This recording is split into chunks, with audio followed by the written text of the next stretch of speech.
নমস্কার, সবাই কেমন আছেন? আশা করছি সবাই খুব ভালো আছেন। রথযাত্রার পেতে যাওয়ার দুদিন পরে আমি ভিডিওটা পোস্ট করছি, কারণ সেই দিন ভীষণ ব্যস্ততার কারণে আর ভিডিওটা পোস্ট করে হয়ে ওঠা হয়নি। তো স্মৃতিজ ওয়ার্ল্ড ওয়ানে সবাইকে স্বাগত আর রথযাত্রার একগুচ্ছ ভালোবাসা, শুভেচ্ছা। তো দেখতেই পাচ্ছেন আমি সেই রাজপথ ধরেই হেঁটে যাচ্ছি এখন। সেই রাজপথ, যেই রাজপথ দিয়ে কিছুক্ষণ পরেই জগন্নাথ দেব এই সামনে দেখতে পাওয়া মাহেশের এই রথটায় চড়ে পাড়ি দেবেন এই রাজপথ ধরেই মাসি গুন্ডিচার বাড়ি।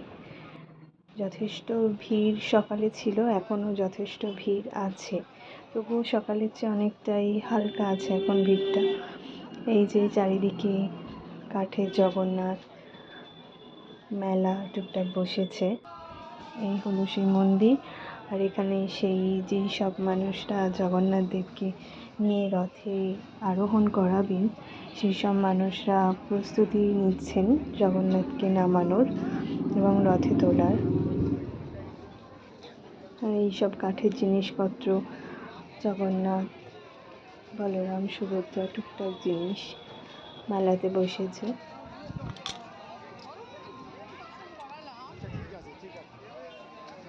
এই যেটুকু দেখাতে পাচ্ছি, আর এই হলো মন্দিরের পরিস্থিতি।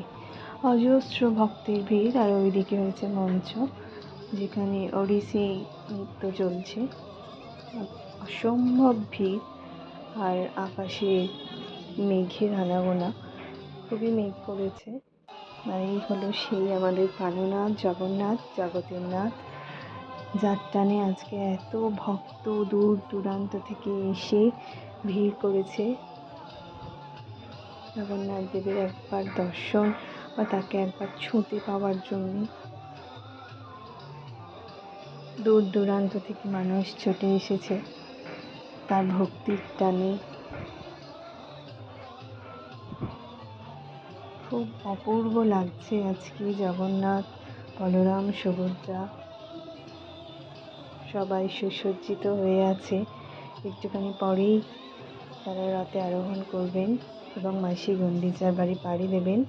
আর অজস্র ভক্তগণ সেই রথের দড়ি একবার স্পর্শ করার জন্যে আকুলতার সঙ্গে ভিড় করে দাঁড়িয়ে থাকবেন।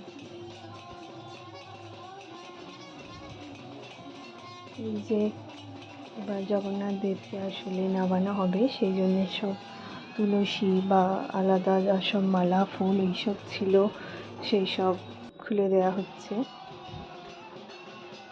এবং মন্দিরের যিনি মেন সেবাই, তিনি একটু আগেই অ্যানাউন্স করে বলে দিলেন। ভিডিওটি ভালো লাগলে একটি লাইক ও কমেন্ট করতে ভুলবেন না।